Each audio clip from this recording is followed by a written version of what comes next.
Yeah, okay. So my name's Sandra Smith. I was on the RaCEEs course, and our publication was in the journal Alcohol and Drugs, and it was commentary on the cost effectiveness of malnophine for reduced alcohol consumption in people with alcohol dependency. I took part because I wanted a bit more hand-on experience of the rapid conversion of economic evaluation. I've been involved in health economics in the past when I was a member of the NICE guidelines for motor neuron disease, but it was more involvement in actually doing the evaluation. Yeah, it helped me sort of look at the evaluations without compromising the accuracy, and so that the research is implemented or actionable in the real world. And the comment I keep using is about improving quality of life for people.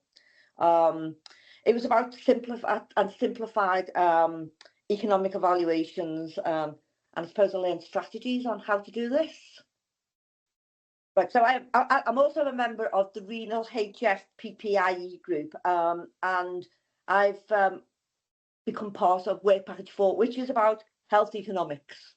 And we've had discussions about resources distribution and ensuring that the resources are used efficiently in the healthcare system. And I chose to go on this work package so that I could use some of the skills that I've learned. And maybe the course has provided researchers the tools to make economic evaluation accessible. You could do visualizations, maybe a little bit simpler, simplified reports, and maybe looking about how reducing the gap between academic findings and the real world. Yeah, absolutely, because all we're hearing about is about the the changes in getting rid of NHS England, the changes in people are losing their jobs, and they're talking about, it's all about costs, and they're also talking about,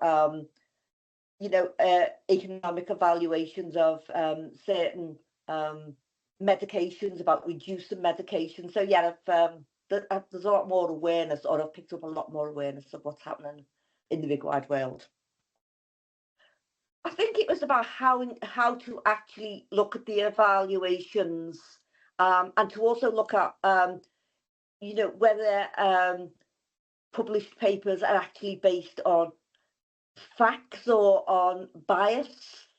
And I think, sort of there's a lot of bias in, and I suppose in the word bias for me is that I keep looking at that now because I'm doing coding and I'm going, am I biased?